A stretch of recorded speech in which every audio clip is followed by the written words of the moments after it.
Monday of the 34th week in Ordinary Time. A reading from the book of Revelation.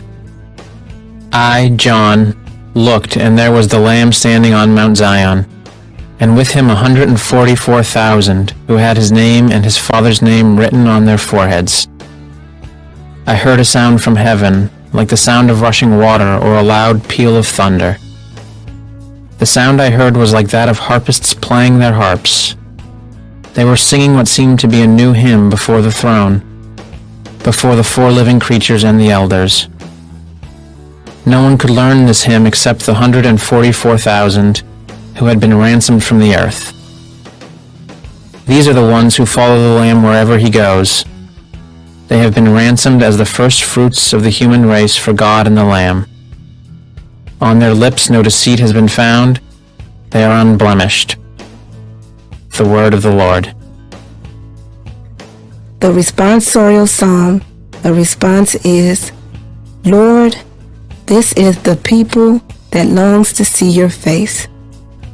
The Lord's are the earth and its fullness, the world and those who dwell in it. For he founded it upon the seas and established it upon the rivers.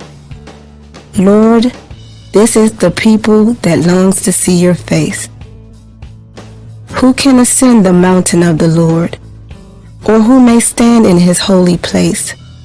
He whose hands are sinless, whose heart is clean, who desires not what is vain. Lord, this is the people that longs to see your face. He shall receive a blessing from the Lord, a reward from God his Savior. Such is the race that seeks for him, that seeks the face of the God of Jacob. Lord, this is the people that longs to see your face. A reading from the Holy Gospel according to Luke.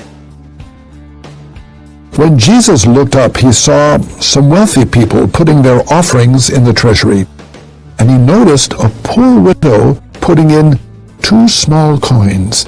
He said, I tell you truly, this poor widow put in more than all the rest. For those others have all made offerings from their surplus wealth, but she, from her poverty, has offered her whole livelihood. The Gospel of the Lord. Reflection. Is your love sacrificial? True love doesn't calculate, it spends lavishly. Jesus drove this point home to his disciples while sitting in the temple and observing people offering their tithes. Jesus praised a poor widow who gave the smallest of coins in contrast with the rich who gave greater sums. How can someone in poverty give more than someone who has ample means? Jesus' answer is very simple: love is more precious than gold or wealth. Jesus taught that real giving must come from the heart. A gift that is given with a grudge or for display loses its value. But a gift given out of love, with a spirit of generosity and sacrifice, is precious. The amount or size of the gift doesn't matter as much as the cost to the giver. The poor widow could have kept one of her coins, but instead she recklessly gave away all she had. Jesus praised someone who gave barely a penny, how insignificant a sum, because it was everything she had, her whole living. What we have to offer may look very small and not worth much, but if we put all we have at the Lord's disposal, no matter how insignificant it may seem, then God can do with it and with us what is beyond our reckoning.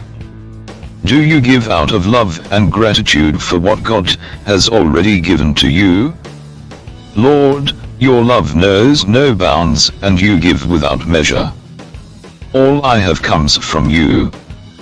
May I give freely and generously in gratitude for all that you have given to me. Take my life and all that I possess, my gifts, talents, time, and resources, and use them as you see fit for your glory.